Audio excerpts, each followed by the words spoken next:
Parish orphans and retrogrades.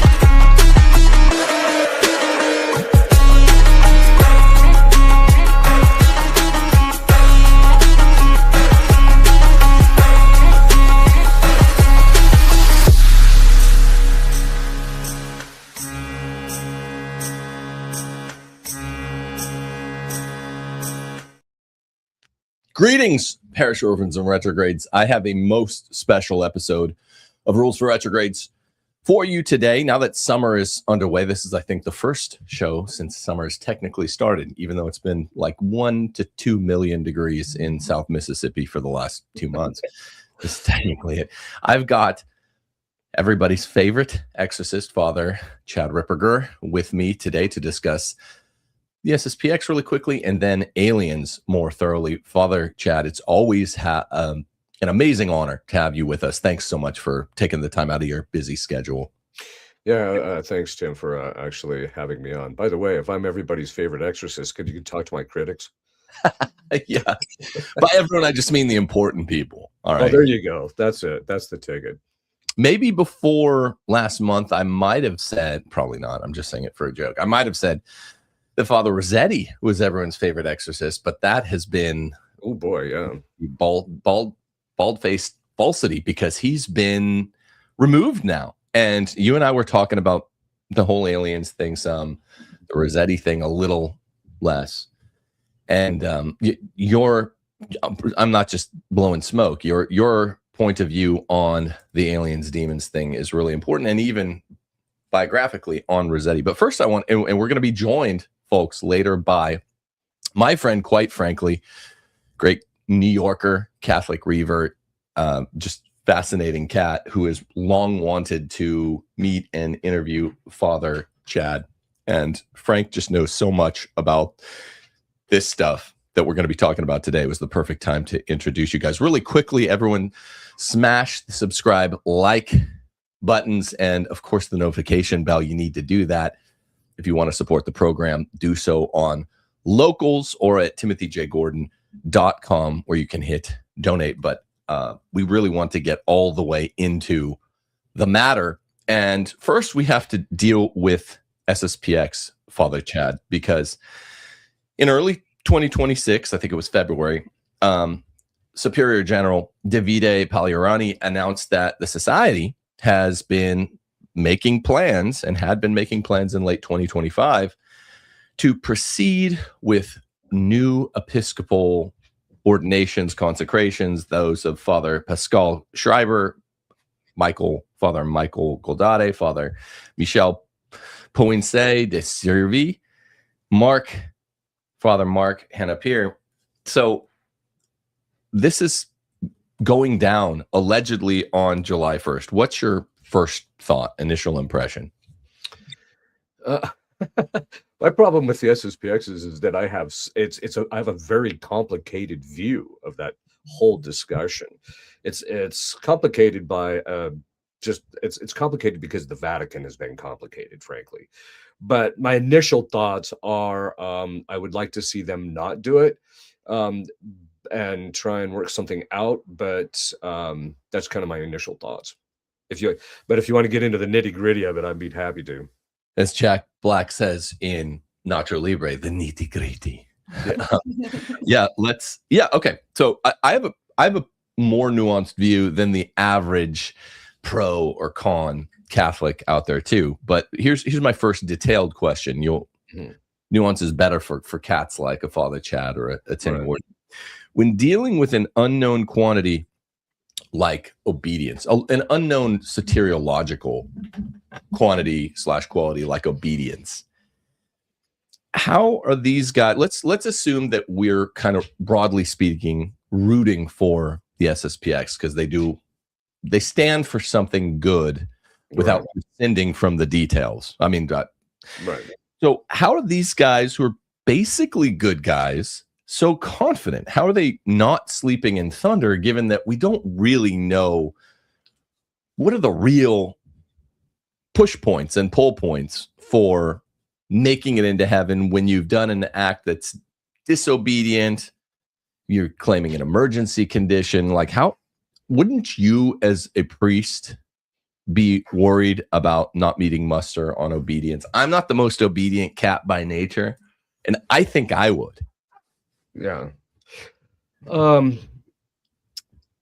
Well, let me just put it to you this way. In my priesthood, I have always followed a more stricter approach with myself. In its application with other people, I've been a little bit more, okay, here's the principles. And I rarely tell people, don't do X, Y, or Z. I tell them, here's the principles, you apply them. But in myself, I've always been a little bit stricter in that regard, only because I know myself. I'm kind of like you. I'm the type of guy that, you know, I tend to be a bit, my tendencies toward rebellion, I suppose, is just part of original sin, but that's just part of it. So that's one of the reasons I kind of hold myself to it. I think that this, and actually you brought up the one of the key notions, and that has to do with state of emergency. So, and I think I might even have asked you, but I can't remember, but I've texted a number of people who I consider knowledgeable about the history of the church and things of that sort, and even the canonical history. And I said, can anyone actually provide for me, either in a magisterial document or even in a noted saint/theologian, the actual definition of state of emergency? Mm-hmm. And virtually every single person I've ever talked to said, I have spent decades searching for that and have never found it. So the real problem is what it be true. I mean, I think that we would all agree. I mean, even the Vatican says that when we reach a state of emergency, that certain principles shift, because there's certain principles that apply everywhere and in all cases, such as do good and avoid evil applies everywhere in all cases. Yeah. But then St. Thomas says that there are certain principles that apply mediating the circumstances. And so obviously a state of emergency would cause the principles to shift. And so as a result of that, the principles would actually shift as to what the, which principles apply and how they apply. And in certain cases, how strictly they would actually apply. So it really comes down to that. So then the real question is, what's the state of emergency? Well, I've talked to a number of different ones. The common element that I tend to see in that what people give as a definition, which everybody's giving what they think is a definition, but I personally don't want to chance my salvation on what I think. Unless it's the type of thing that I have no choice, I have to make a decision one way or another, and they'll just throw myself at the mercy of God. But that being the case, but the most concise and best definition that I've heard to date is a state within the church in which there is not moral or physical access to one's superiors, right? And yet there is grave pastoral cause or need to which normally one would have recourse to one's superiors. And so that's the best of the definition that I've heard. So you'd have to have a state of circumstances that were so bad that you couldn't get access to one's superiors and that type of thing. And so that's kind of the best definition. Now, how you're gonna, whether it needs other parts need to be parsed out in relationship to it. There was actually someone suggested that, well, it could be modeled after the definition of state of emergency, which our federal government goes with, which is not that different from that, actually. So, but that all being said, I think in relationship to the SSPX, that's one of the hinge questions. Are we actually in a state of emergency and are we not? Now, do you want my opinion on that? Yeah. Okay, absolutely. Purely my own opinion. I think we have to make a distinction between a pan state of emergency and a localized state of emergency. And obviously states of emergency can be temporary. So they can be for a while and then they can leave. Okay, so I think it's a little hard to say that we are in a pan state of emergency if for no other reason than a priest can live a traditional Catholic life as a priest, such as myself. I've never said the new mass. I've only said the old rite, I only do the old rite sacraments, etc. I say the old rite breviary. I'm in a community that does the old rite, etc. So you can live, and before that I was in the fraternity. You can live a traditional life without having to have recourse to where you can have ordinary jurisdiction, where you're not making a recourse to arguments that become a little bit could be dicey. In other words, you can actually live a fully traditional life without having to go down that route, generally speaking. However, I am willing to concede that there are certain parts in the world where there is situations where the ecclesiastical situation is so bad. So, for example, there's a place in Montana, a location in Montana that I have been told, and I've heard from more than one person, that there is not a priest within 60 miles that will actually give you valid absolution. Okay, so Wow. in a situation like that, where the heterodoxy is so endemic and you don't get regular access to the sacraments, I think that you could argue in that particular location it's a localized state of emergency. And in that particular case, then you would actually be able to, I would have no problem with going to the SSPX, which technically speaking, at least until July 1st, they still have faculties to hear confessions anyway. So that would be, which also brings up another thing, which is this is the first time that I'm aware of in the entire history of the church that priests were actually given faculties to hear confessions, but we're not permitted to say public mass. I mean, it's just like, this is crazy. I mean, the whole thing is just inverted. So, but anyway, that all being said, I think there can be localized, but I think generally speaking, I think that we're not quite there. Are we getting there? Yeah, I think we're barreling down the road towards it, but I don't think we're there yet, if that makes sense. And it's purely my own opinion.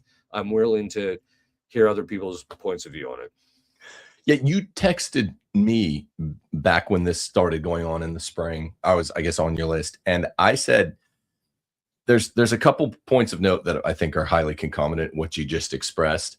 Supplied emergency usually means the first order of availability when it comes to the sacraments. In other words, if there's what's been close to defined by, I guess, situationally defined by the church, is emergency means literally you can't get the sacraments. It doesn't mean the sacraments under a certain kind of specification. Right.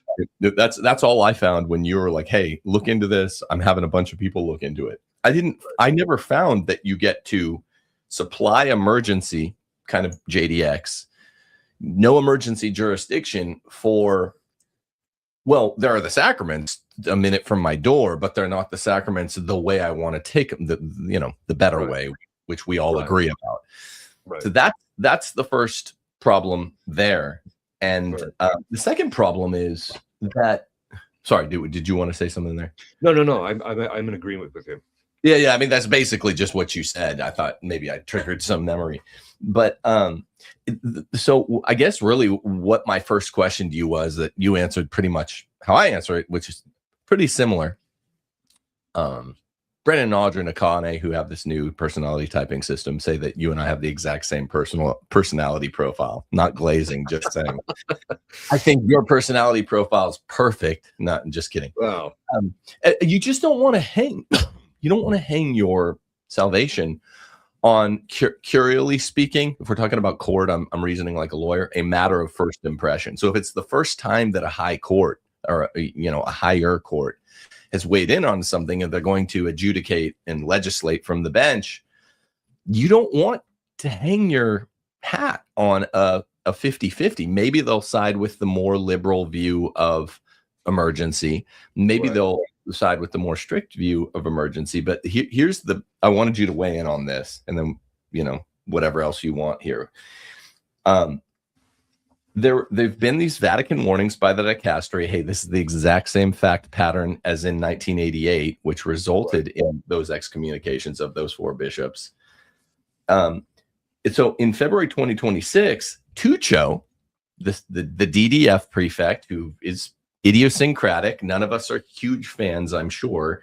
We don't need to talk about that, but he did do something that seemed good, and it was only my Clips guy, my friend Jordan, who pointed this out to me or jogged my memory, he offered a specifically theological dialogue with them aimed to clarify their unresolved V2 questions and to clarify the minimum requirements for full communion by SSPX. And it was conditioned on pushing back the July 1st consecrations. But here's the thing. Contrary to what they're saying the last 2 weeks, Superior General Pagliarani responded back in February that this would be fruitless. We both know in advance that we can't agree doctrinally.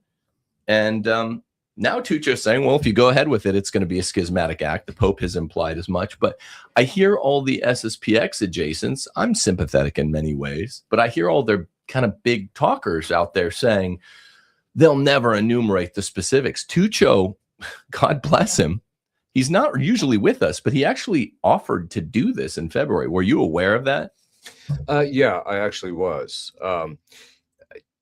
As to what specific points that they would actually end up discussing, I think would be important. I think that, going into that discussion, the first thing, if I were on the side of the SSPX, which, in this discussion, the first thing I would do is establish with Tuco or Tuccio, or however you want to pronounce his name, I would establish, well, let's just first establish that Paul VI said that there was nothing extraordinary that happened at the council. Let's just establish that.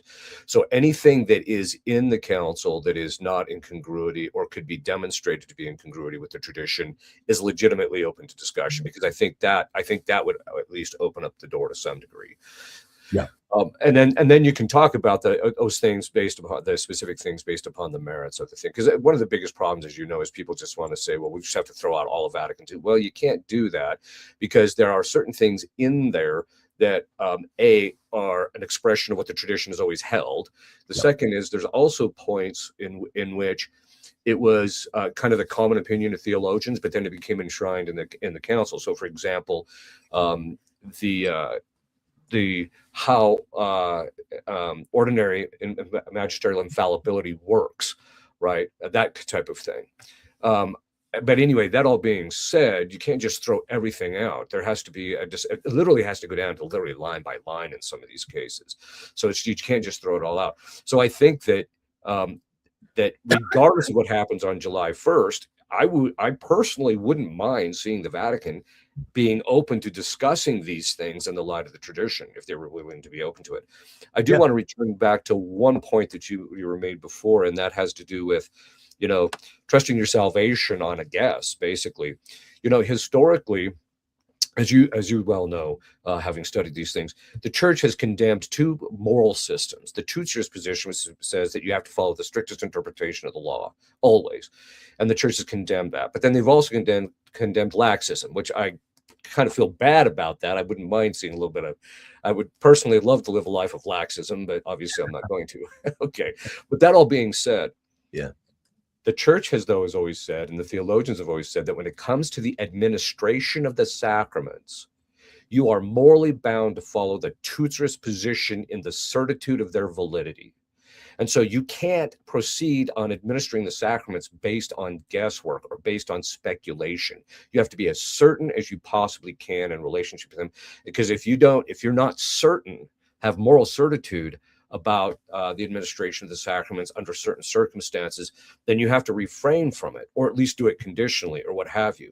And so the fact that that the supply jurisdiction, the whole question of supply jurisdiction, which, by the way, I think is a legitimate question. It does exist. I've even read some top people canonists who have actually talked about the nature of supply jurisdiction and whether these actually apply to the SSPX, and they're actually fairly benign and all that whole thing. But the point being is that that supply jurisdiction discussion is not following the church's position, which is something which I've said, this is where kind of the problems actually reside. Obviously, now that they have faculties, at least for the next week or so, to hear confessions, that's a non-issue. But in other areas, it would become kind of a question.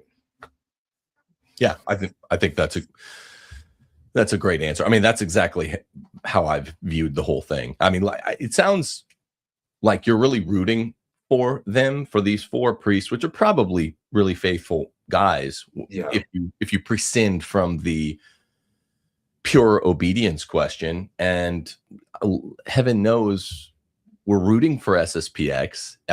We wish that there wasn't this tension in this world. We wish that Vatican II looked like they want it to look. I think like I want it to look. It should have been the continuation of Vatican I. Right. Yada yada yada. Right.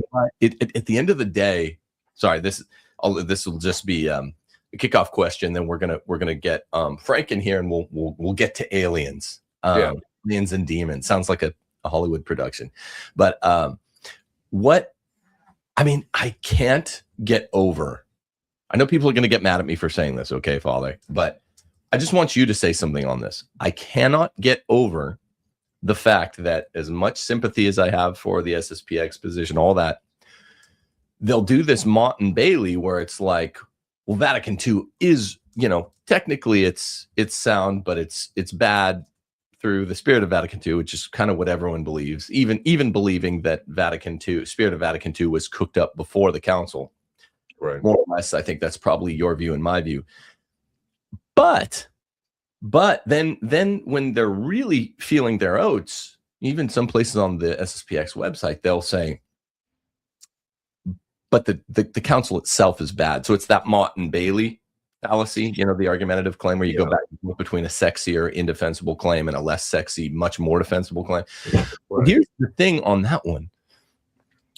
Archbishop Lefebvre signed all constitutions, decrees, and declaratios. That I can't get over. The lawyer in me, the Constitutional Convention scholar, because I've studied our Constitution and other constitutions pretty deeply, can't get over that. Don't sign it, so then you can stand on formality later. I'm always surprised when I refresh my own recollection that he signed them all. I just wanted you to weigh in on that. I think that's true. I did hear that he signed it because he felt like he was trying to be obedient to the Pope because this is what the Pope wanted, etc. Which may be, and quite frankly, I'm pretty benign towards Lefebvre, and I'm with you. I'm pretty benign towards the SSPX. My experience of their priests, and also I have met with Flay on one occasion.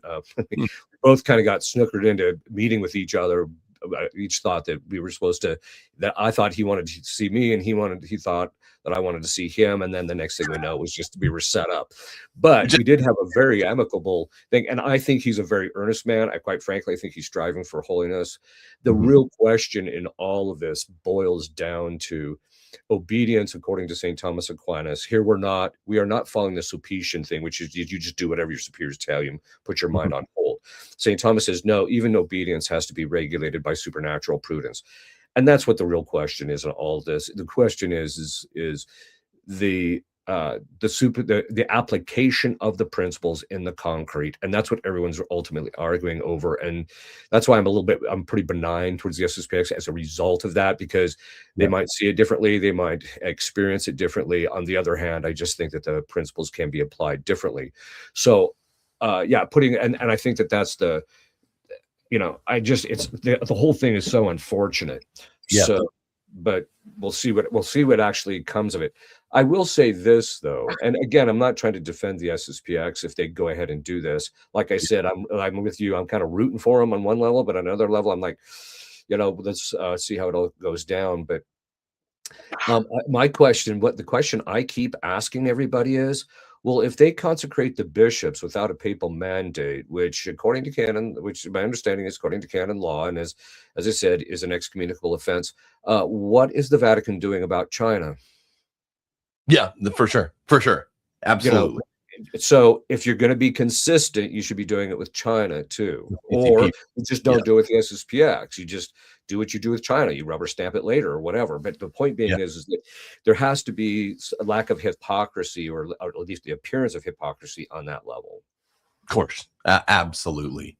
I mean, the CCP bishops are an understood sham, not just a technical sham, which these are. Right. That's the weird thing about SSPX. They're the real deal. These guys are the realest, I won't say the term, the realest kids with a Z on the block when it comes to sacraments and sacramentals. But it's not a day that favors men like them, or yourself, or myself. But Yeah, you know, anytime I've ever dealt with the SSPX priests, and again, Bishop Flay, there's a real desire to want to have everything above board with the Vatican and actually be obedient and all that type of thing. But I think in their mind, they're just like, they're making it impossible for us because they're putting these situations, there's certain things that are in the way of that. But there it is. well, okay, very last comment. It's always weird when people make that he just wanted to obey remark when you're invited to sign or not to sign. Like that's what a ratification convention is. It's like, hey, sign the dotted line. If you believe in it, you get a vote.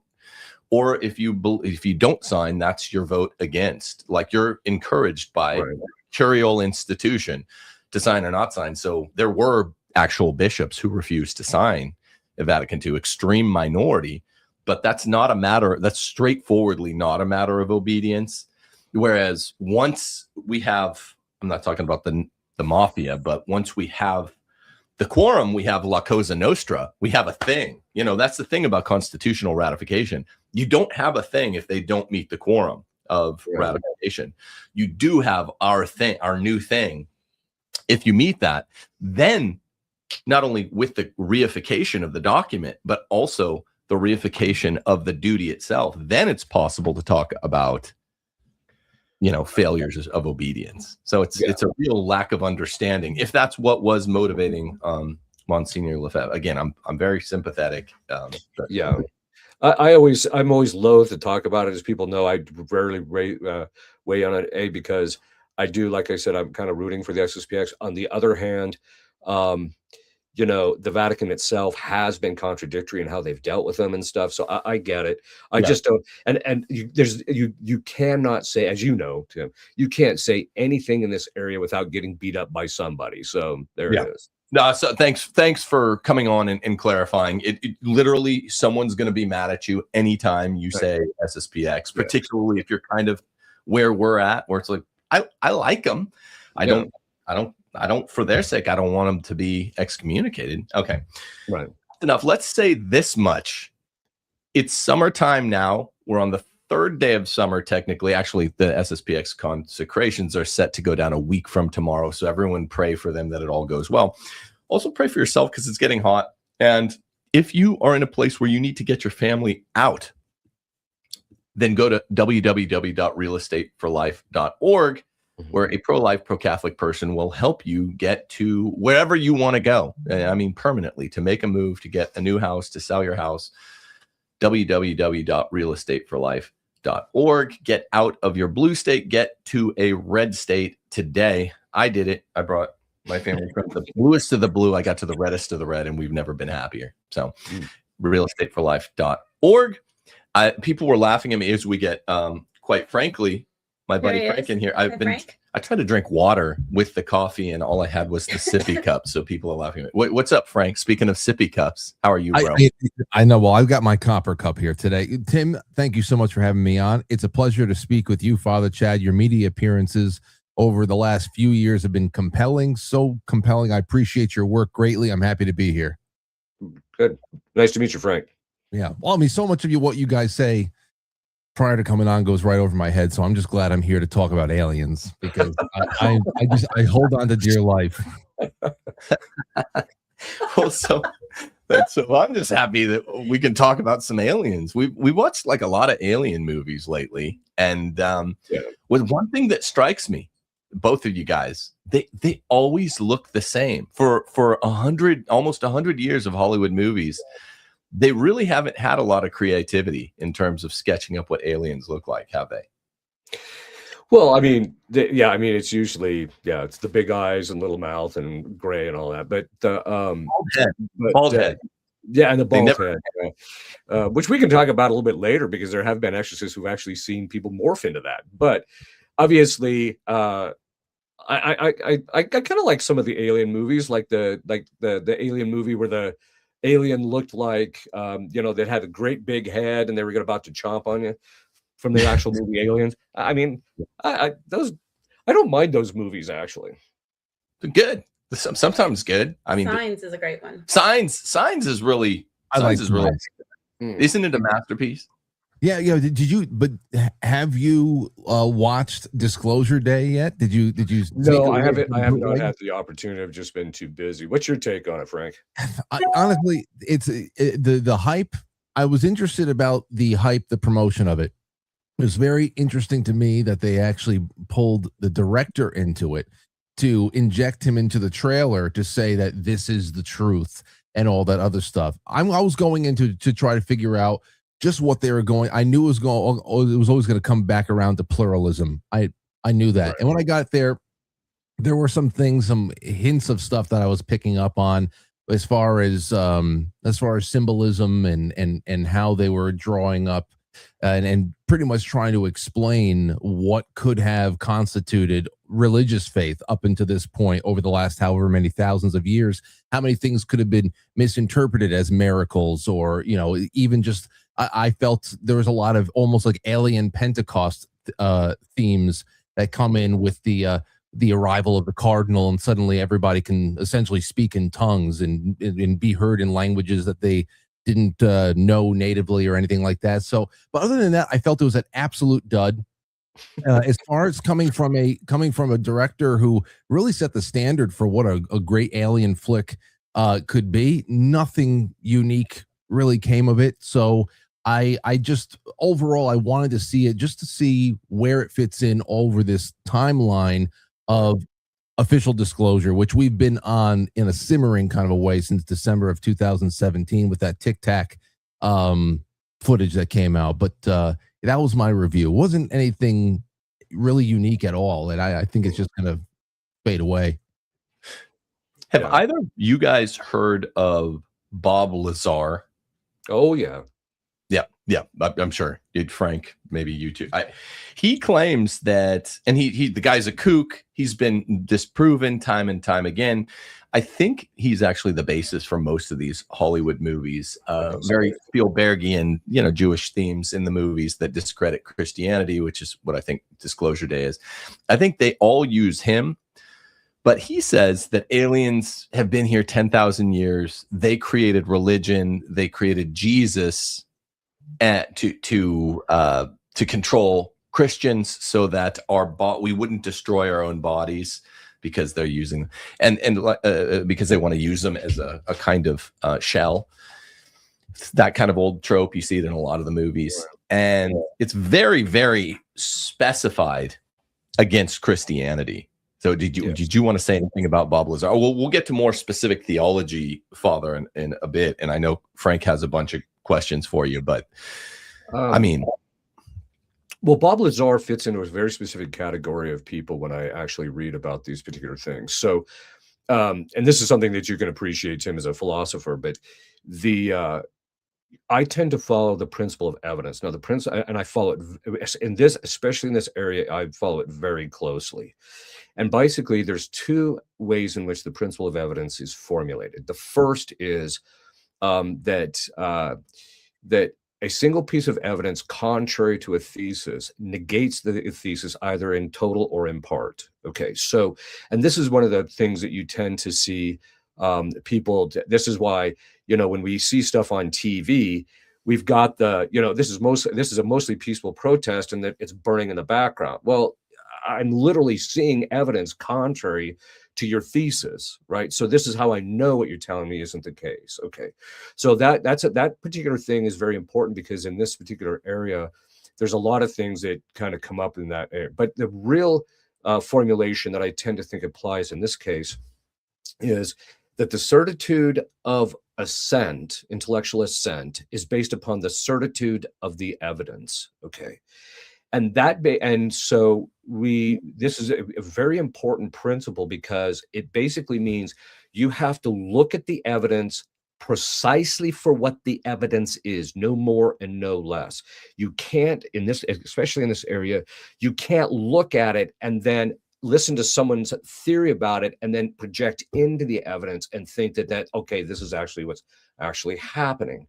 So, for example, and this is why for example, and this is where Bob Lazar is.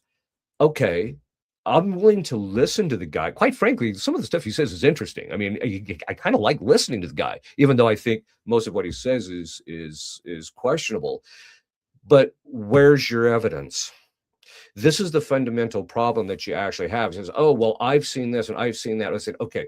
So then basically the evidence is your testimony. Well, you've been proven to be wrong. This is why people don't trust the news media anymore, because of the fact that they've been consistently wrong over and over and over again. And so when they bring up something else, it's the same thing, you know, like, oh, well, the government is going to tell us that there's these aliens and give us evidence that there's aliens and that there's, you know, and the news media is going to cover it. Okay, let me get this straight. We just went through COVID where this government and the news media systematically lied to us.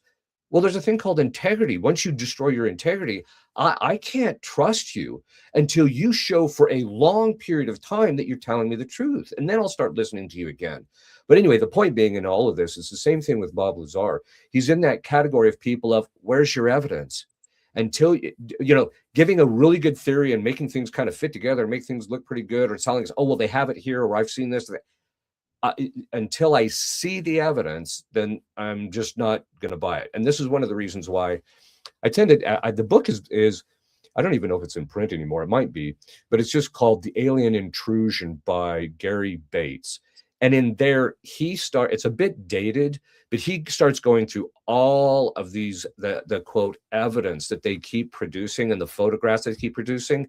And he keeps showing over and over again, you're talking about a situation where you're giving, you're providing a photo, but the only reason I know it is what it is because you're telling me this is what this is. Right. And so there's a lot of, so he dismantles and just says, look, there's just no evidence on the there. Now, UAPs, what you formerly called UFOs, we can talk a little bit about that later, but I'm just not seeing the evidence that these guys, and Bob Lazar is one of those guys. It sounds great, and it sounds pretty cool. I like listening to it, but where's your evidence, really? Yeah, I'm really excited to see what is going to be thrown in our faces in a little bit more of a public arena. That's what I want, because as far like when you're saying right here, evidence, especially visual evidence, anything that's photographic in nature is just, it's fried at this point. You can't believe anything you see. Even the movies that that Disclosure Day movie, the CGI is so terrible. I mean, it looked like it was one or two steps away from Mary Poppins Dancing with the Penguins. That's how bad the CGI has gotten as far as this cartoonish like thing here. So, you know, it used to be in the 90s that, no, it's just it's typical that all the best footage of things that are going on, aerial phenomena in the sky that you can see is always on a shaky handheld VHS kind of a recorder. And now we can get HD everything, and things just look too good that you don't believe it then. So I just want to see what is projected into the sky, what's going on next. But the other thing there too is, and I don't know, Tim, if you had any way that you wanted to have this conversation flow, but I wanted to bring Father Chad's expertise from the exorcism angle in with the alien angle for a little bit, if you didn't have anything else to tee up right now. Absolutely. That's the main. I started out joking about movies and stuff, but let's go through all your questions, because the overlap is really the interesting part. So the overarching question that you just named, Frank, is, the aliens, if real, pose theological problems. There's a guy called Daniel O'Connor, who I think I agree with strongly, that's making this case. You got, Matt Fradd, Jimmy Akin, recently the Archdiocese of DC coming down strongly against people that say, even exorcists who say that aliens are probably demons. This is what happened to the exorcist of the Archdiocese of DC. And it's like, why are Catholics lining up on no, aliens are real, which is what it seems to be, and they're not real, and they're different from demons. And because if what I don't know if people heard the story out there, but last month and Frank, I don't know if you heard this story, but the diocesan exorcist for Washington, D.C. was removed by Cardinal McElroy for simply, his name is Father Rossetti, and I think Father Chad knows him, might have trained him.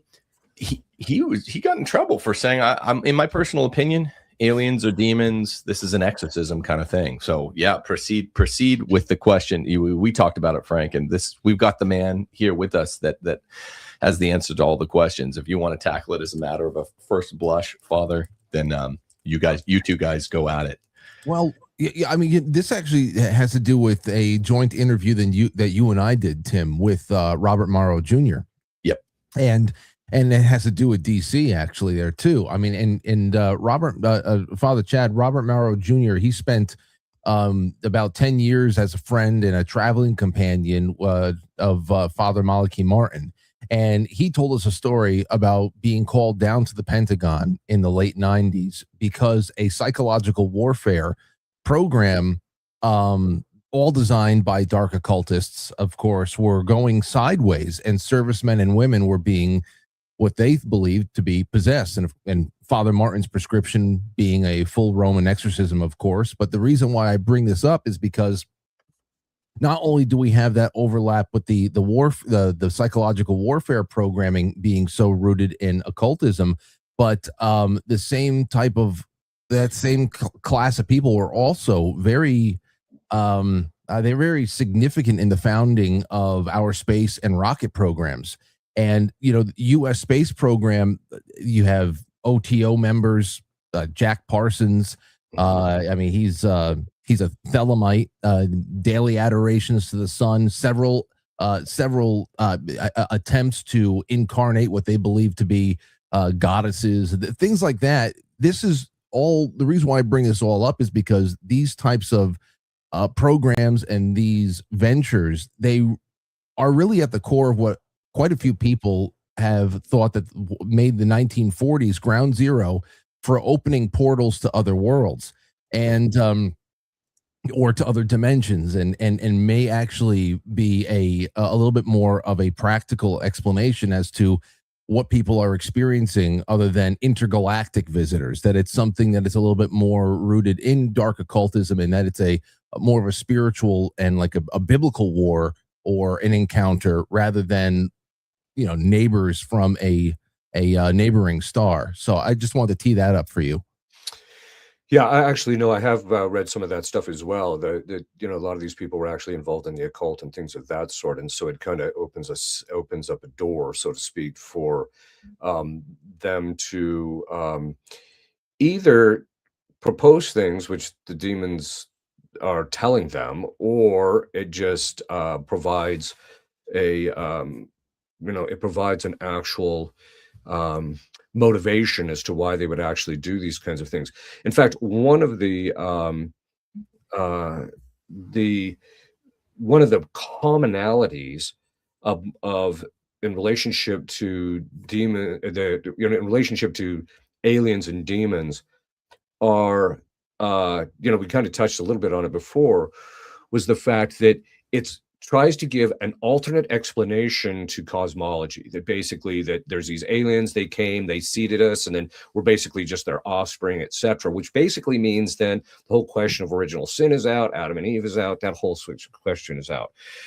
The other side of it is then they also, the aliens come to save us from ourselves, right? They come to give us an alternative knowledge or enlightenment so that we stop doing these things and we kind of get our act together, which basically the whole goal of that is to supplant Christianity and supplant how we actually understand both philosophically and theologically man's relationship to God and things of that sort.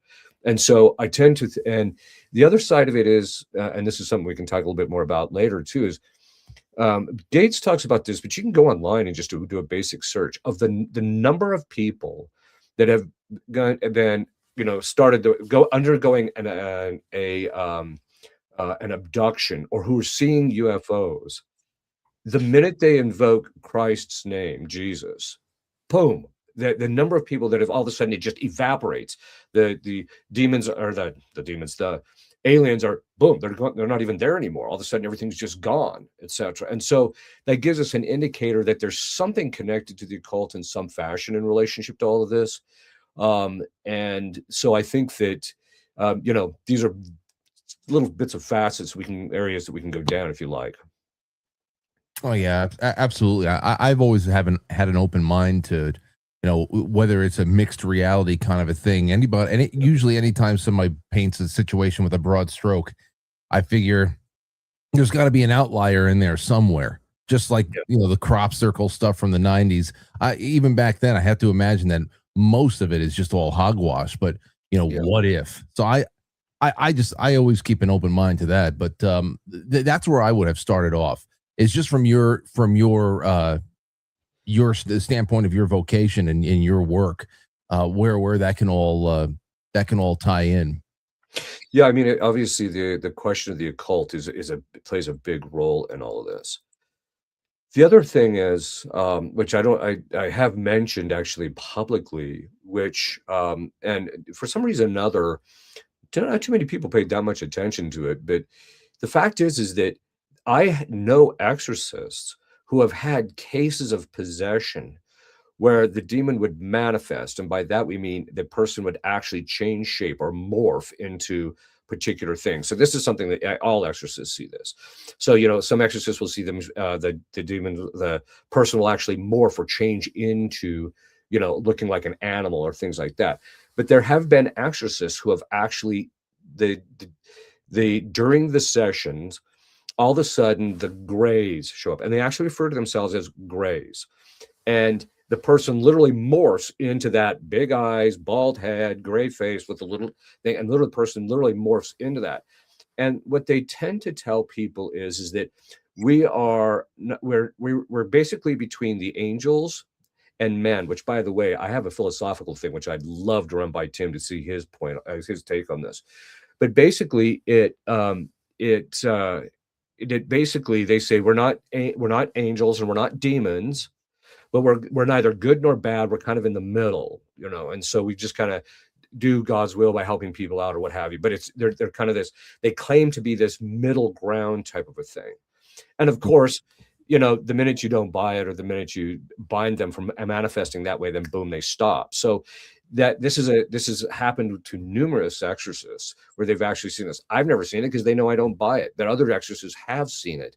And so the fact that they can actually morph like that and portray themselves like that gives an indicator that demons can portray themselves as things other than just evil demons. They can portray themselves as people, all sorts of things. And this is one of them. That's interesting because I always wondered, this is the first time I'm speaking to a Catholic exorcist. But when you're locked into, mortal combat with a possessive spirit, is there ever a situation where maybe after everything is all done and you can reflect on what you just went through, if there's any actionable intelligence that you may have forced out of the entity, like during a police interrogation, or or must everything be considered an absolute lie? And I just wonder if there's ever been a revelation of what an alien threat actually is through confrontation during something like an exorcism. Well, right in Scripture, the demons are actually telling the truth. Jesus, Jesus, Son of the living God, why are you torturing us? Okay, well, if they lie in everything, then what are you going to do with that? Or even, and you see this over and over again. Anytime there's an interplay between this, the demons actually never lie to Christ. So they do tell the truth when they're under certain circumstances. Now, in relationship to sessions, that means that they're going to tell the truth when they're under duress. This is actually why the church in the ritual says you're to ask them very specific questions. Don't get involved in other areas, but just stick to these specific questions. And eventually they will tell you the truth, because this happens in almost every case. Now, in fact, the last case of the woman that was liberated, it took me quite a few years to get it out of this guy, but finally he said, this is what you need to do to get her liberated. And we did it, and boom, she was liberated. So they can tell the truth under certain circumstances. But they will also at times try to lie to you and get you to go round rabbit holes. And this is why your theology is so key in this area. This is why some of the exorcists got sucked down the rabbit hole thinking that there actually were grays, right? Because of the fact that their theology was not sound. And so, and as a result of that, it wasn't complete, I should say, at least. And so as a result, they kind of ended up going down rabbit holes. And so they do lie to you. Do they lie to you? Yeah, most of the time. But there are times when they tell the truth. And that's why you have to look at other criteria of how do I know this guy's telling me the truth? And that's why there's different criteria for it. Interesting. Very interesting. I think this is where you were going, Father Chad. The theology reduces to anthropology when it comes to not getting sucked into this belief, occult belief, that there are other rational animals. Like the quiditative essence of rational animality for Aristoteles, for Roman Catholics who know better, is human. Like my Aristotle professor in my PhD program was like, look, he's being funny. He always had a cat. It was during COVID. He had a cat and he'd be stroking him. He was like a Bond villain, but he'd be like, look, if the cat started talking, because this is because risibility and speech are formal accidents, then this would mean that the cat is a rational animal. And if the cat's a rational animal, guess what it is? Your cat's a human. If it talks to you, there aren't on the order of creation other rational animals besides human beings. So if there are aliens that are much, much smarter, that same Spielbergian premise that has been recycled 1,000 times over the last 50 years in movies, those are humans. It's always smarter rational animals than us. You have smarter, rational disembodied spirits, the angels and demons, but that's the sole mediator, not in the intercessory sense, but mediator on the taxonomy to God, right? And I just don't think, and I think Daniel O'Connor makes this point. I think this is where you wanted to go. It sounded like it, Father. Philosophically, anthropologically, rational animality is human, and there's no one else that has a corporeal existence, a body that has rational will and intellect, but humans. Yeah, that's right. Basically, they'd have to be, if let's just say for the sake of argument, by the hypothesis that they did exist, they would have to be human, because the specific difference of human beings, we're in the genus of animality. The specific difference is rationality. So they would have to be human, basically, in some sense. And so that's one of the other side of it is too, and this is something which it says in scripture, you made him a little less than the angels. Well, the implication of there is that in metaphysics, all beings are in a hierarchy from the top, from God to the highest angels down through man, and then down through the animals, etc. And so there's a continuous gradation of being between them. Well, then you'd basically have to say that all of a sudden now there's this thing between us and the angels, which has never been either part of philosophy or even part of theology. Exactly.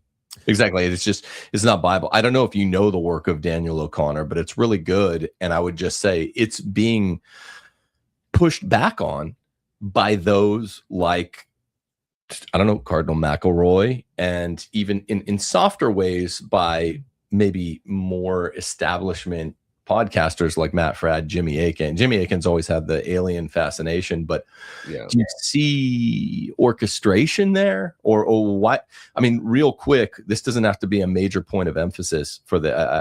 I think I want to go in the directions that you two want to go in with the rest of the conversation. But why did Father Rossetti, in your estimation, Father, get removed for saying, quote, "It is my personal belief that probably many, if not most, of these UFO sightings are in fact demons"? Seems simple and straightforward. Well, I think that there's two parts to it that I've kind of looked at it. Three. The first is I actually had given a conference on this very topic over a year and a half before Rossetti even made that statement. And but that all being said, I wasn't the first guy to say it either. we one exorcist and I sat down and we actually counted 6 known exorcists worldwide who have said the exact same thing. So we're not, this is not some type of outlier opinion among exorcists. This is something that is pretty consistent. And some, like I said, we also, exorcists talk with each other. And so someone say, hey, this is what I experienced and this is what I've actually seen. And some exorcists have actually seen this stuff.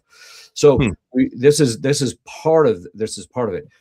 So there's that. The second part about it is that if you're gonna say that aliens are demons, then if you're gonna take that in a super strict grammatical sense, I can see that the cardinal could hang on that in this sense, in the sense that actually demons aren't aliens and aliens aren't demons. Demons just portray themselves or morph or signify themselves in demons through their activity.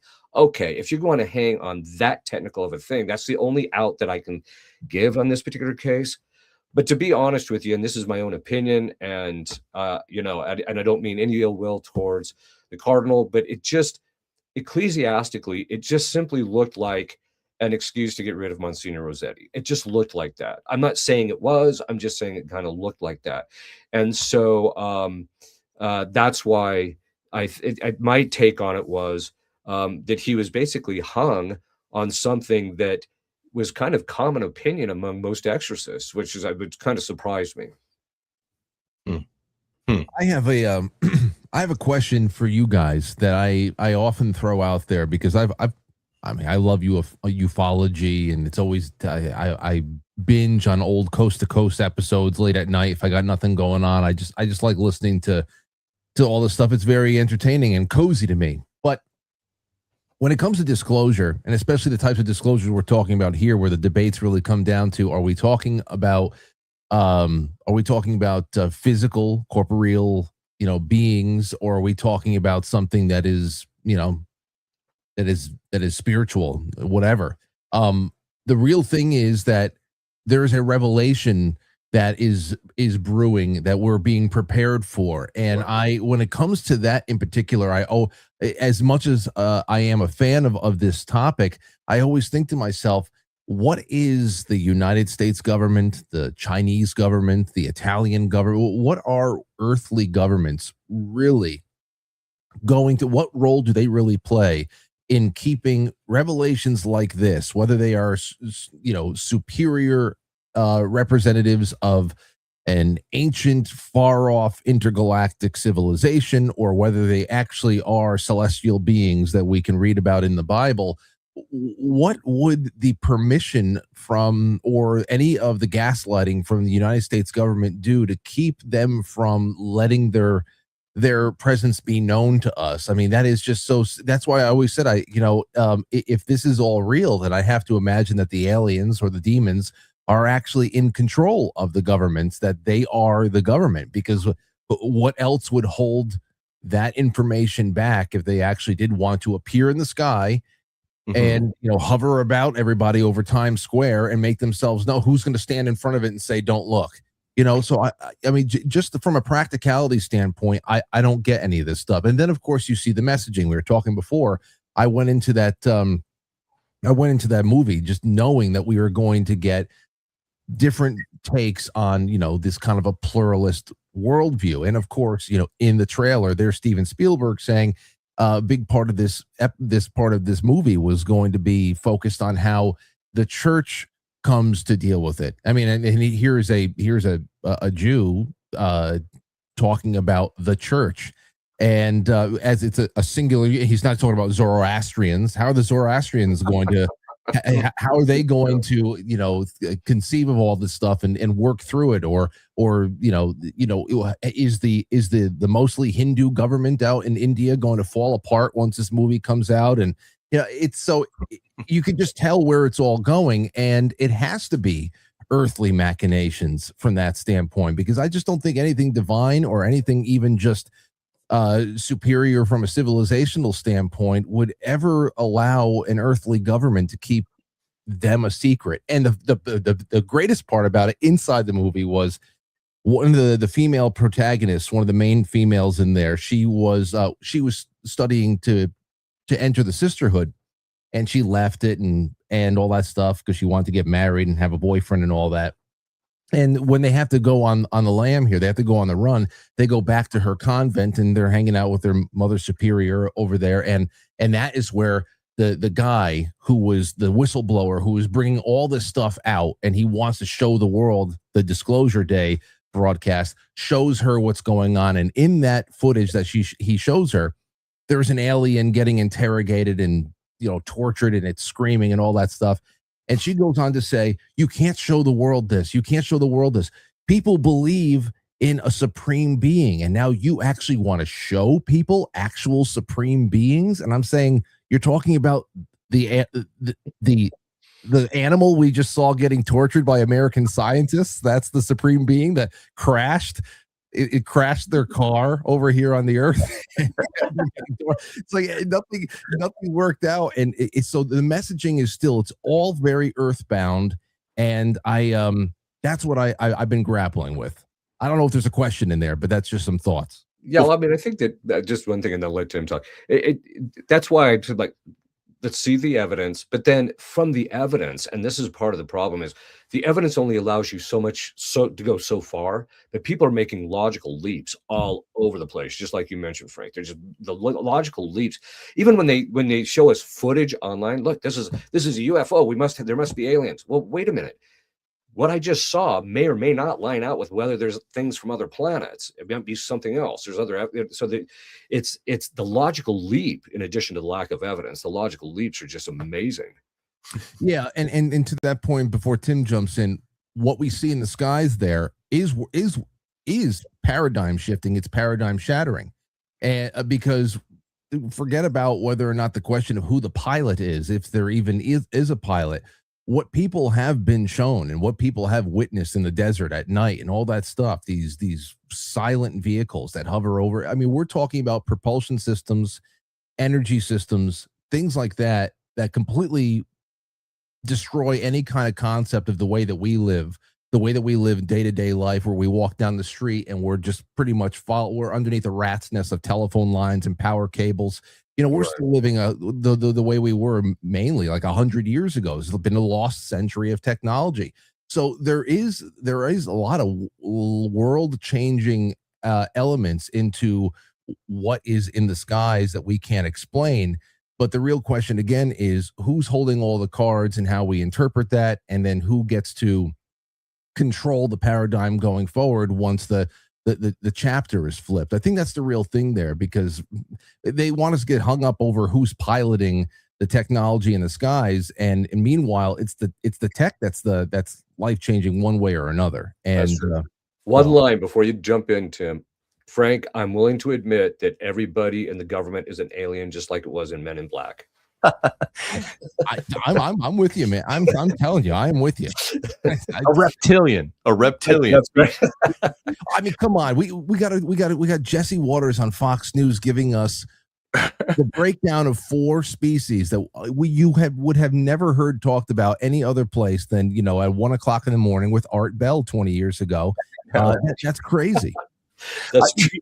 Steph and I used to listen to Coast to Coast AM when we were first married, and we would commute from Bakersfield to Compton College, where I would teach Plato and Aristotle to ghetto kids with bullets whizzing by my head. And we would just go up there one day a week.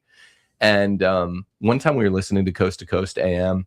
We stopped at in the mountains between Bakersfield and LA, the Shell station in Gorman. I thought I was getting back on the 5, but it was a little service road that just cul-de-sac, dead-ended. And we're listening to all the alien stuff. It's spooky in a cozy way, like you were saying, Frank. And then I realized I'm going to have to turn back, go like a mile back through this dark road to get on the main road to the 5. But as I'm about to hit the cul-de-sac and turn around, some bum jumps in front of the car. I don't know. Remember this, Steffi? I think he was trying to commit suicide. I think he was trying to commit suicide. But it was literally coming back from a break on Coast to Coast AM. So you had that crazy music playing, you know, the synth going, synth waves. And I'm like, what is going on right now? And then I had to turn around and pass him again. He was just, he'd vanished. But I'll tell you guys, because you're both confidants of mine. I'm not sure if I've said this. I'm not joking. Also, in that same era, that was 2005. It was in same year, 2005. When Steph and I were on our second honeymoon, we were on a coast off of Baja California. We were a cruise, sorry, off of the coast of Baja California, and we were out on the deck playing like Parcheesi or something after we'd been drinking and gambling. It was like 1 or 2 a.m. We were just looking out at the sky. And there's another couple dozens of feet away. And all joking aside, we saw these Tic Tac. We saw one of these Tic Tac things, right? And we were just like, what were we drinking? You know, how much? We didn't drink that much. Steph doesn't like to drink. The other couple saw it. We were like, what? We didn't really know what to say. We hadn't told too many people until the summer of 2021, when we were coming back from California in our RV with the family, and they started this mini disclosure, if you guys will recall, of summer of 2021, a sort of partial serial set of disclosures, where they said that off of Baja California, the exact spot we were in 2005 and 2006, U.S. Air Force pilots saw these Tic Tac things. They described the motion exactly as we saw it, covering, moving thousands of angular miles, then hovering, then stopping, and it was a Tic Tac thing. And we just looked at each other, and it was weird. The spookier revelation was hearing it, and that they were even backdating it to right off the coast of Baja California in the fall of 2005 through fall of 2006. There are all these sightings, and we'd been there. That was spookier than the alien thing happening in and of itself. So I don't know what it was. It was not something that's describable by Newtonian physics. What I've always thought it was is secret government technology. You know, they have the black budget, just billions upon billions of dollars. So that's what I reduce it to. I don't know what you guys think about that. I wish I was a better Catholic at the time. Wasn't much of a Catholic at all. But I would have liked to have seen, Father, what would have happened if I would have invoked our Lord's holy name. Yeah, that would have been interesting, actually. Well, I do think that there are forms of government technology that are basically outside most people's worldview at this stage. I mean, because they've been doing some serious work in relationship to this. You know, we do get a sense of that, you know, because some people say they're 20 years ahead. Well, actually, I think they're anywhere from 50 to 100 years ahead of us in this sense. If you look at, do you guys have ever watched 2001: A Space Odyssey? Mm-hmm. Yes. Okay. Do you remember the opening scene where the guy is sitting there eating his breakfast? The guy's walking along, but there's a guy that they're sitting there eating his breakfast. Did you notice what he's reading his news off of? This is in 1973, I think it was. An iPad. Oh, I haven't seen it in a couple of years. Yeah, if you look at it closely, he's actually reading his news off of what looks like an iPad. And so you're just like, you know, the point being is that we've advanced, I think, technologically to the point where a lot of times they just think, I want to be able to do X.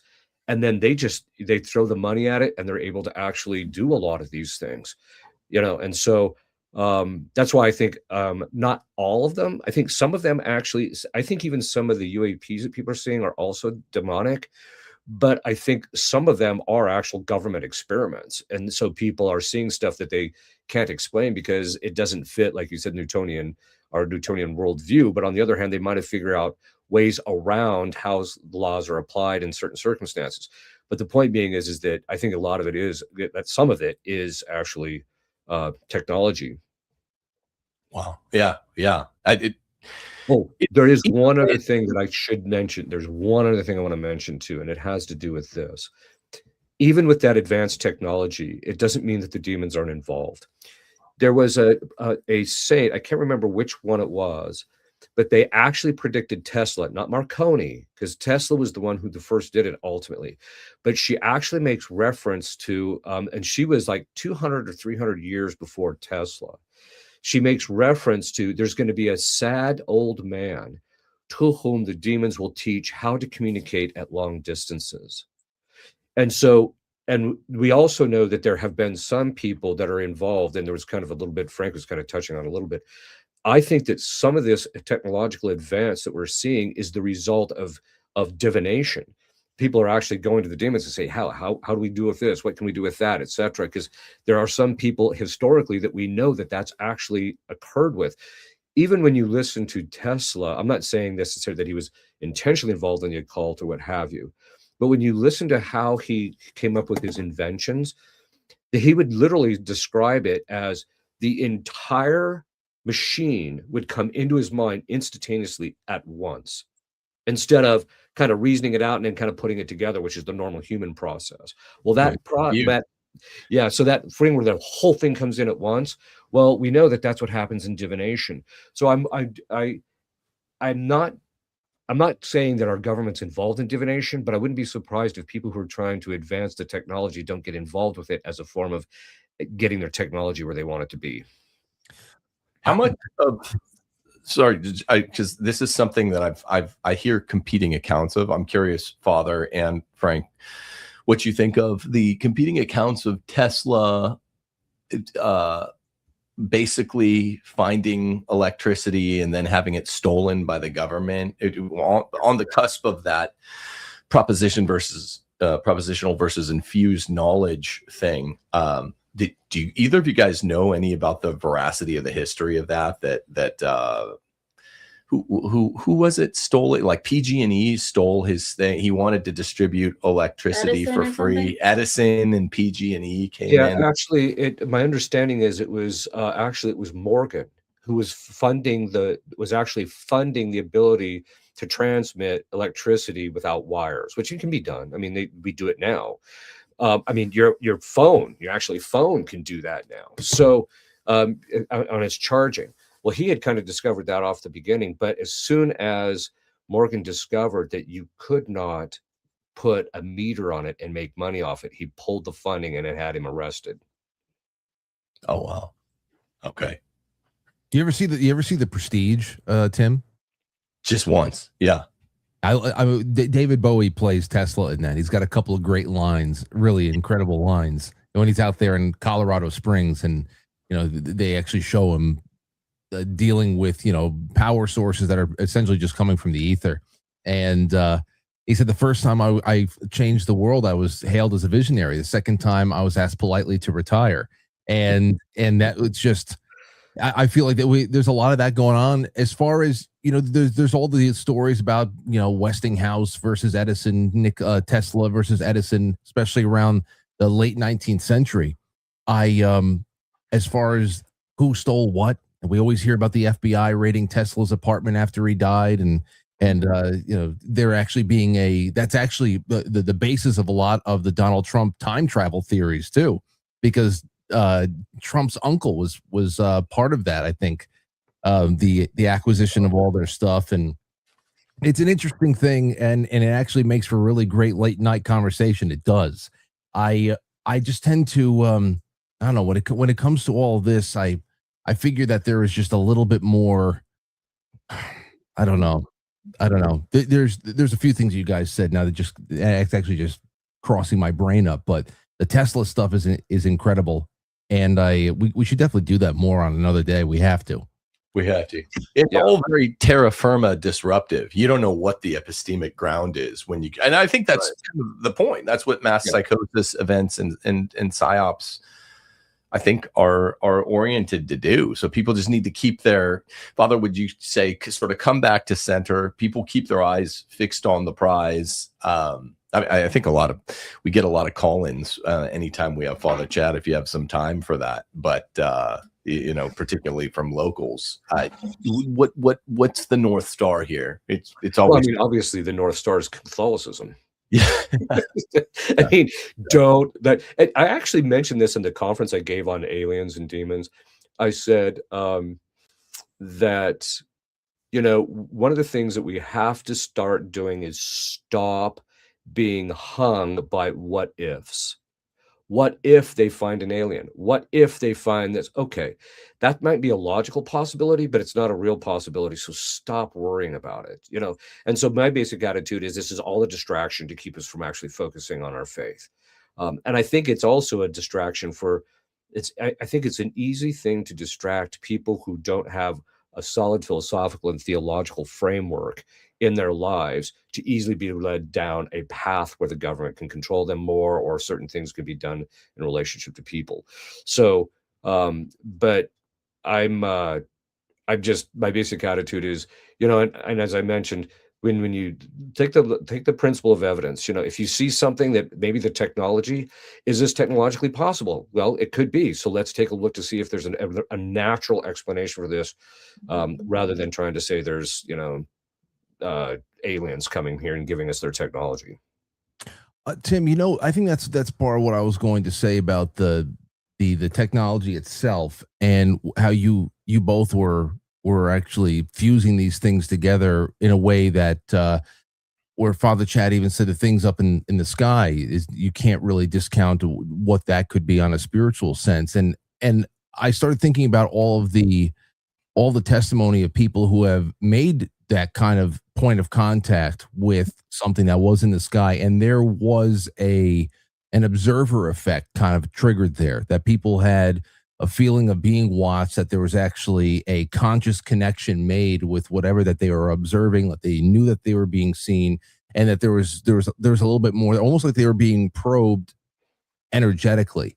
And it makes me think about something else there too, which is the age of AI, and especially these LLM, these chat GPT type agent based programs, where within the last year or so, there have been religious psychosis, AI religious psychosis, spiritual psychosis that have been popping up over this. And I was telling a few people before this started coming out, this is going to start happening quickly, because a lot more people than you think are actually forming what they believe to be authentic connections with these agents that will actually fight tooth and nail to survive past the expiration date of their thread. And I said, you know, well, you got to be careful with this, because it almost sounds like in some respects, I know, you know, you can use tools to be a help, and you can also use tools to kill people. And I felt like we're knocking on the door on a new age where we have a digital Ouija board that is here, there, and everywhere, and there are vessels to be filled all over the place, including whatever the hell can go up into the sky that might be pilotless. Who knows what vessels are being created right now that can be filled by one thing or another in a technological age that we don't really need any kind of ancient rituals to open things up. Perhaps the technology, it all ties together in that way. Yeah, I think that's a possibility. Hey, Tim, did you read all of the Malleus Maleficarum? Did you read the whole thing? I didn't read the whole thing. No. Yeah. Okay. No. Well, if you get a chance to read the whole thing, in there is a very fascinating thing. And I know I'm going to get trolled for this brutally, but I'm going to put this out there. Yeah. But in the Malleus Maleficarum, they talk about the fact that demons are not permitted to transport people, but they are permitted to transport objects, which actually, as exorcists, we experience that, where somebody will perform a ritual over some object, and the next thing you know, it shows up in the person during that's been cursed by them, etc. Okay, so they can actually transport the objects, right? Well, that's actually where the broom of witches came from. Really? Yes, that according to the Malleus Maleficarum, they'd do a ritual over the broom. The demon would take possession of the broom, and then the witch would get on the broom and be able to be transported on the broom. And people say, "Do you really believe that?" And I'm like, "Well, I don't know. I mean, there are actual eye count of witnesses during that time frame that maybe there is." Now, I'm not suggesting that we would start worrying about people riding on brooms, but it gets to Frank's point. Demons could be actually also influencing the technology or the things in order to make them to be able to do things that they normally couldn't do. Yeah. I think that's a slim possibility. I don't think that that's if it is happening, it's extraordinarily rare. I just think most of these things are either technological things, or they're actually just what St. Thomas would call an imaginative vision, or a sensitive vision that people are having of these things. That's interesting. I don't think that's far at this point. I don't think that's far flung at all. Like, you're not saying that what we're seeing out there moving, defying the laws of Newtonian physics, are witches on broomsticks. You're saying, No. you're saying that, I mean, look, to a class of human being, a special class of human being, namely yourself, who have seen things like levitations, you know, without broom. I don't think it's, you know, I don't think you're tugging at the threads of credibility by posing that at all. I mean, Frank, remember that band Alien Ant Farm? Yeah. From the early 2000s. You know, I like Frank's just flat answer. Yeah. Yep. Yeah. Yeah, of course. Yeah. Yeah. Dwight Schrute answer. Yeah. Certainly. Obviously. You know, I mean, like, I don't know. I think the AI thing that you were talking about, being divination as it correlates with like technological usage in a Faustian way, like a Faustian bargain, whether you call it divination or pact making to get extra powers, extra, I don't know. Steph Curry allegedly made 77 threes in a row in practice, you know, as you know, the Golden State Warrior. That's not natural. Yeah, he might be the best. So it's like, I just kind of look at everyone now who's really, really famous, and I kind of just think they made a like, I'm not even joking, and I'm known as one of the more skeptical tradcaths online, but yeah. I kind of see like, oh, any so-and-so's got this multi-billion-dollar company or multi-million-dollar company. I'm like, they probably made some sort of deal, some sort of pact. But do you think that's foolish, Father? And how much time do you have, Father, before I have about another 20 minutes. Okay, but cool. I was going to say that yeah, I think that for me, it's hard to know who's actually made the pact with the devil and who hasn't. But when you have people or artists, you know, whether they're singing or whether they're actors and they have this meteoric rise to fame, and you look at them and like, there's just not a whole lot there. That's when I start wondering, I wonder if they're not being pushed by something demonic, or at least by human beings who are under that kind of influence. Yeah, I mean, like, we cover it, not only the Malleus Maleficarum in the film, What a Woman Is. Everyone go see What a Woman Is if you haven't caught it, for $1.99 on CandaceOwens.com. The star is Father Chad. But, you know, kind of like a Taylor Swift or just any of these really mostly talentless hacks. Like, what's Lady Gaga is, for me, a perfect example. She's ugly. She's beat, right? And then and she's had she has confirmed that one of the artistic consultants is Marina Abramovich. There's a Lady Gaga video where she she eats and swallows a rosary, and yes, Marina Abramovich helped with that. This satanic spirit cooking lady that's behind like everyone in not only the music, entertainment, movies, politics, culture. She's like with everyone. So it just makes me think, and I'm known as one of the more sort of natural explanation trad lay people with a mic or whatever. But I don't think it's everyone, but it's kind of become my default position. I don't know. Does that register with you, Frank? I mean, well, the ones who just come out and tell you, like Bob Dylan, you just got to take them for their word. Yeah. You know, but, and actually Lady Gaga basically admitted that she was she underwent Project Monarch. I mean, so you've got this stuff you got all this stuff going on over there, but there it is. All right. So do we want to do Yeah, I thought maybe we could use the rest of the time just for people to ask Father questions. We are giving our locals a link to actually join the stream and ask a very brief question, because Father only has about 15 minutes at this point. So while we're waiting for people, I'm going to just rattle off some in the super chats. So here we go. Has Father Ripperger read any of Father Seraphin Rose's work on aliens, demons? Not yet. It's when you know, my my primary work right now, as Tim knows, I'm working on a work on the psychology of men and women, so I haven't had a chance to focus too much on the aliens demons question.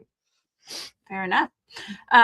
Yes. A Song of Roland said, "Thank you, Father and Tim, for everything you guys do." Kay Jimis said, "I want to know Father Ripperger's thoughts on skinwalkers." Yeah, I haven't studied it enough to actually give a really intelligent actual answer to it, other than the fact that some of the things that I've heard reported can that basically they can use demons to either facilitate what they're trying to do there, and or the people can or this is just it's just demonic in its nature. So I have seen it. Like I said, I haven't studied it that closely. Lauren says, Malachi Martin predicted that there would be an increase in possession of young children as a chastisement. Has Father Chad seen this in his work? Yes, but primarily from satanic ritual abuse. So historically, when I was first an exorcist, most of the cases of satanic ritual abuses that we got were in the 1980s. And then it kind of panned out for a little while, and then it really ramped up after year 2000. So we see a lot more people who are victims of satanic ritual abuse. And so we are seeing an uptick in that. But outside that context, you don't see too many children possessed outside that context. Actually, Father, let me ask you something real quick. On that, obviously, we're talking, with SRA, there's the actual ritual. There are people who are groomed, kidnapped, whatever, and made the centerpiece of black masses and everything else.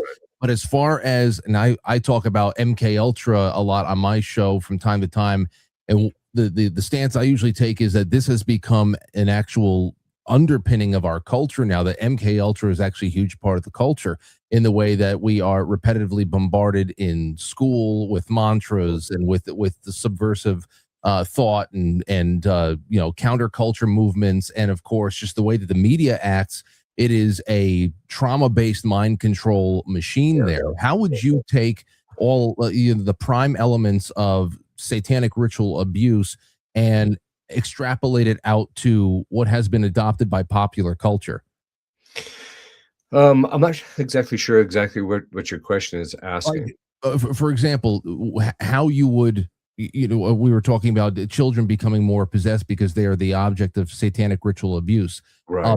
Of those abuses, what of those, what has been adopted essentially by popular culture in many ways, aspects of our culture that really does kind of burn out a child and open them up for either spiritual possession or anything from just a general cultural standpoint, instead of I mean, for me, there's two things. The first is the exposure of children to pornography. So the average child that's seeing pornography is 8, but that means there's children much younger watching it, and parents are exposing their kids to pornography more regularly. The other side of it is that you actually have parents who have actually signed off to the brainwashing that we've seen, like in the woke culture, and as a result of that, they're forming their kids from the various earliest ages in those specific things. So as you know, 80% of children, I think it's higher, frankly, but 80% of children under 10 who actually want to transition are it's the parents are the actual cause. So it's an offering. Yeah, exactly. Yeah, that's right.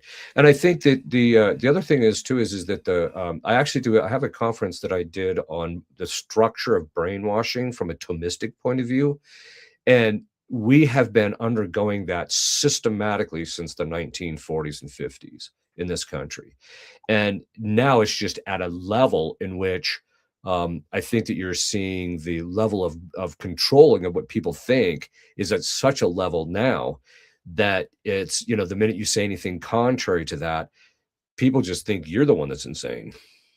All right. We have a David to the stage. He's a locals member. Go ahead, David, if you don't mind just keeping your questions brief so we can get to everybody. Right. I have very little time, so first of all, I just want to say that I got married very young, and I have a beautiful Catholic family because of the influence of you two, and because I don't have any time. That's all I can say at this moment, but I'm very thankful. And so my question is, maybe it's not very related, but I'm part of like a men's group, but it's more modeled after like the Spanish brotherhoods that they have over there. I was just wondering if you have, Father Ripperger, any like what do you think about them? Are they something like a good force that could be for all the men over here in the U.S.? Well, David, I'm going to have to admit my ignorance. So, I mean, I have all sorts of ideas on what masculinity is, as Tim and I have talked about it quite a bit. But as far as those particular movements, I haven't studied them enough to actually know which I can recommend. Sorry, unless Tim might. I don't know. Yeah, no, just I mean, good groups with good men, you know, fellowship, iron sharpening iron. I don't know the Spanish model or what. I think we're having a connecting problem with him, so maybe we can just continue answering his question and cut him off. Thanks for the question. Yeah, I honestly, Father, I don't know more than you. Just find good men and iron sharpen iron. That's right. Generic answer. Yeah. All right. Thank you, David. Thank you, David. You know, we're privileging super chats here, trying to rattle them off because everyone's got. I'm going to add Patrick to the stage. He's also a locals member, so we're letting our locals members call in. So, good afternoon. I have just a quick question for you guys. Father, I listened to your series probably about 10 years ago. You released on Our Lady's View of Our Times. I think that might have been 2017, something to that effect. A very formative talk. I was just wondering, given we're almost a decade, you know, it's 2026, if you had any kind of updates to that series, any thoughts given geopolitical developments, things like that, anything you would add to that series you gave? Probably not, other than the fact I think we're a little closer to some of the things happening. But the other thing is that we actually have seen a few things become more apparent, like Our Lady said that it'll be cardinal against cardinal and bishop against bishop. That's becoming much more pronounced. The other thing is that she says at Akita, she said, if man isn't careful, the chastisement will come from his own hands. Well, we just saw with COVID that that's an entirely possible scenario. So I think that everything's kind of winding up, but I think that what she has said is just, you know, it's just more true now than it was then, if that makes any sense. It's not more true, but it's because it's not a matter of degrees of truth. But it's just, it's much clearer now. Thank you both for all you do. Appreciate it. You bet, Patrick. Thank you so much, Chris. Thank you. We're going to add here. Sorry, let me do this. We're going to add Justin to the stage. Sorry, Justin. Justin, can you hear us okay? Yeah, I can hear you. Can you hear me? If I can. Yep, we got you. All right, cool. Well, thank you. Hey, Father, two things. You might have answered this question already. I'm not sure. I'd first like to say I love the Deliverance Prayers for the Lady book. I've been doing the Auxiliary and Chris Norm prayers for about 6 months. Is when I've had the book for a while, but I started doing the daily prayers for about 6 months now. But my question is, did you see Disclosure Day, and did you think it was dumb? As I mentioned, I watched Jay Dyer's review of it. I haven't seen the movie, but I watched Jay Dyer's review of it, and that's pretty much all I needed to see. So, I have not seen it yet. I do plan on seeing it within the next couple of weeks, but I'll default to Frank because Frank saw it and he thought it was dumb. Okay. All right, cool. Yeah. Thank you, Chris. Yeah. Oh, Father. Justin. Sorry, Justin. I have a quick question for you by a locals. He said, I won't be able to listen, but I'm going to listen later. Father Ripperger, my wife and I are celebrating our 25th anniversary today. We adopted 7 children during the marriage. I did not believe that any of my children are possessed or anything like that, but are there any prayers from your Deliverance Prayers book that just jogged my memory, Justin, I can use as a father to protect it against any unknown generational curses that may exist through the 12 different family lines my children bring into my home? That's a good question. Yeah, you know, usually what I've been recommending, it is a very good question. What I've been recommending, well, there is the prayer against generational spirits, which I think is in that book. It is, yeah. Usually what I'll recommend is when they first adopt the child, if you can find a priest who's willing to do it, just to have the priest do some minor deliverance prayers over the child, because I have found that if you, well, there's 2 things. I have found that if you do that, it cleans up a lot of the problems from the very beginning, because we're just seeing a lot of kids coming with either demonic influence as a result of trauma that the kids have been through, or just because of the bad situation, like the mother's a meth addict or something like that. So we get those particular sets of those things. So having a priest do those prayers over them can actually be, pretty beneficial. The other thing is, and this is something I recommend, is if you can find a priest that can do it in the old rite, because it has, if you're going to once you adopt a child and you baptize it, have it done in the old rite, because there's the threefold exorcism, which tends to clean up most of that stuff anyway. Thank you. So Father only has about 6 minutes, so I'm going to, let's see. Machine gun him. We're going to machine gun him. Chris, your device is not connected. I'd like to add you in. So just to connect a device if you'd like to be added in, Chris from Locals. Right now we're going to add David to the stage. Hi, David. Hi, Father. For 5 years, I wanted to ask you, is demonic Latin classical or ecclesiastical, and pitch accented or stress accented? I'll hang up and let you answer. It's that's a great question. Is it demonic? No, it's the product of Protestants who didn't like the fact that the Catholics had the corner on Latin. So that doesn't mean that the Protestants weren't demonically inspired, but it's interesting, when demons manifest, they will often use the classical pronunciation, and I tell them, no. You got to use the ecclesiastical, because they even consider the ecclesiastical pronunciation, even though we don't ultimately know exactly how certain parts of Latin were pronounced, they consider ecclesiastical pronunciation in Latin sacred, and so it causes them more affliction when they use the ecclesiastical pronunciation. Yeah. In their grip. Yeah. Thank you. Mm-hmm. Thank you, David. Let's see here. Question in from Super Chat. Alyssa says, thank you, Father, for your work. Can you speak to how the belief in aliens is the fulfillment of theological and philosophical issues in modern science? Evolution, material and Darwinism, the Big Bang, old Earth, multiverse, etc. I do talk about the connection between those two in my conference. I would just have them probably go listen to that, because it's pretty involved in relationship to that. So I'd have them just do that. Perfect. Just a comment. I can see demons talking and corrupting the nature of humans, that they no longer look human. Jews have similar concept with different types of Nephilim? One being human animal hybrids. Oh, well, there, according to some of the fathers, that I'm open to correction on this, maybe either one of you have studied a little more closely, but my understanding is that some of the fathers, that the actual reference is that the demons got involved in human genetics, because God permitting, they could genetically manipulate concepti, and so, or concepti, depending on how you want to pronounce that. And so as a result of that, they can genetically manipulate that. But my understanding is after the flood, they were forbidden to do that. But that doesn't mean that they couldn't get us involved in doing those particular kinds of things. Perfect. Martyrs and Molecules says, as a first-year psychiatry resident, are there opportunities to assist the Church or Vatican with exorcisms and discerning alleged demonic possession? And how can someone with psychiatric training best serve in this context?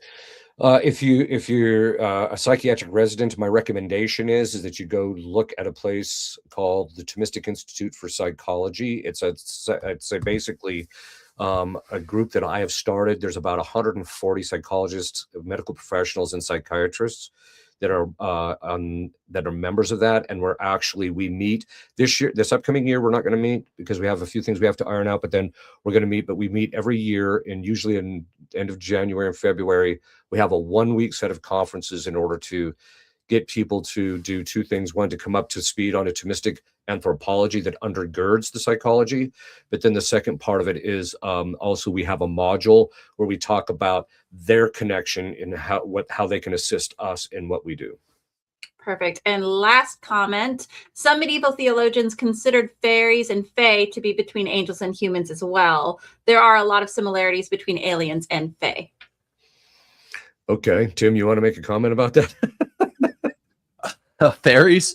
I don't know. I know St. Thomas believed in said that we couldn't rule out the existence of the phoenix, things like that. That's all. I mean, that's, interesting. Yeah. It's that's a whole other show. Yeah.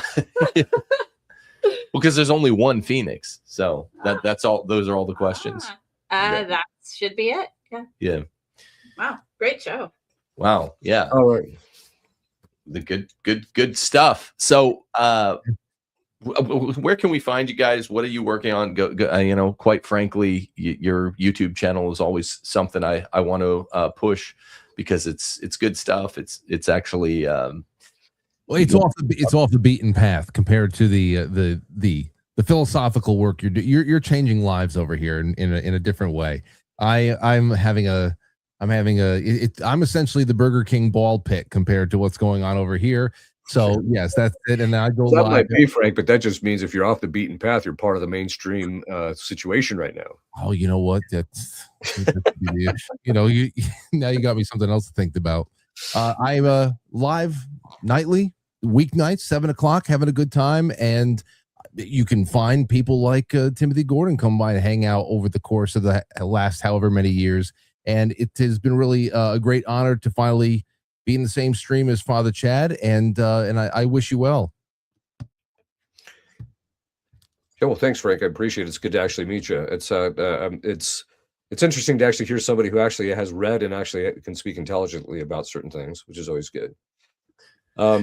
Right now, I'm just working on that book on the psychology of men and women, which is coming along. It's coming along. But it's getting there. It's a slow one because I have to be extraordinarily precise and clear. So you don't get crucified, and you will be anyway. I will be anyway, but that's okay. I've committed. I've resigned myself to the fact that it's just going to happen. But that doesn't mean I'm not going to get the truth out there anyway. No, I know I can't. I'm waiting with bated breath for the book. You're already in the What a Woman Is movie, and this will be sort of like the substantiation of a lot of the specifics. So, Father, one last question. I was wondering, I think I don't know if Frank mentioned it, but I'm curious, have you read Windswept House by Father Malachi Martin? Oh yeah. Yeah. And what's your general opinion of it? Frank and I are big fans. So the first 3 chapters, which actually deal with the enthronement, are verifiable outside of that book. There's several pieces of evidence that we know. One of the most striking pieces of evidence, I don't know if you saw this, but about 2 years ago, maybe it was 3, the Bishop of South Carolina did an investigation to find out if that was actually true, and found out from the diocesan archives that it was in fact true. So he reconsecrated the church. So the other thing is too, as exorcists, there was a prayer that was actually drafted by an exorcist. It's actually in the book that I have for minor exorcism and deliverance prayers, which priests can use. But it's actually, the prayer is designed to ask God as a part of his mercy to keep the person that you're working with independent of the effects of the enthronement. And it does have a definitive effect. So the other side of it is too, and I can just say this as an exorcist, if you listen to the exorcists that were alive during the early 1960s, they all talk about how up until 1963, the fall of 1963, when that event actually happened, that they all say that exorcisms usually only took a day to 2 days, maybe a week on the outside. The fact that the one in Missouri took 59 days was stunning, that it took that long, right? They said, but then something happened, which I personally think it was the demonic enthronement. There's various theories about it, but once that happened, they said it was like a light switch, and it's all at that same time. They talk about it. It was like a light switch. Boom. That average time it took to liberate people was 8 months to 2 years. And when I was first an exorcist, that's usually how long it took, 8 months to 2 years. So I'm, and if, I mean, again, the demons could be lying about this particular thing, which I grant, but exorcists across the board, when that topic comes up, all the demons verify the ritual. And there's a fraternity of St. Peter priest who actually knows Agnes, the girl that was raped. She's actually a solid Catholic, practicing Catholic, and she's undergone polygraph tests, and it's all true. So she spoke out publicly in the fall of 2018. I remember that. Yeah. You remember that? Yeah, it was like, well, I think in the middle of TNT when I was on Taylor Marshall's channel, was co-host there, and I was like kind of new to Windswept House. I hadn't read it yet, and she seems really credible for what it's worth. Yeah, and I think that for me, it was when I read it. I read it before I was even an exorcist, and when I read it, for me, it was the first time in my life that I could actually see a sufficient reason for why the church just imploded in the way that it did. Exactly. Even all the dissent, even all the problems, we talked about Vatican II, all that stuff, that for me, that just wasn't a sufficient reason for this implosion. But once that happened, boom, now I said, okay, now I see why this happened. That's what I've said too. Frank and I have talked about this too. And the good news is the white pill, the light at the end of the tunnel, the silver lining in the cloud is that the availing time is about up. That's right. Yeah, that's right. Yeah. That's it. I know that Father Chad has to leave now, but that kicks open the door to like maybe 2 more hours worth of stuff. Not only on just the on Malachi Martin's what he's talked about on air over the years in the late 90s, but even just stuff from the book. And I mean, there's a lot there. Yeah, there's a lot there. Maybe on maybe the 3 of us on Frank's channel next time. Next, since it's one of those topics that's out there, Frank, we can do it on your channel. Sure. Yeah, I'm telling you, and then you have an excuse. Listen, I was on, quite frankly. He pulls me down all types of weird places, and that's it. Blame it on me at that point. There you go. Both of you guys, I salute you. I love you. Thanks, Father, for coming on. Thanks, Frank, for coming on. What'd you say, Steffi? Oh, I was wondering if Father would give us a quick blessing. Yeah, would you give us a quick blessing, please? Benedictio Dei omnipotentis, Patris et Filii et Spiritus super vos et manet semper. Amen. Amen. God bless, gentlemen. Take care. God bless you both. Thank you. And thank you. And everyone, we got a show reviewing JD Vance interview with Allie Beth Stuckey on Thursday. So hopefully that'll be really funny. I'll make that another funny one if you guys liked what I did with Sean Hannity. God bless you all. And thanks, Frank and Father. Des Vol.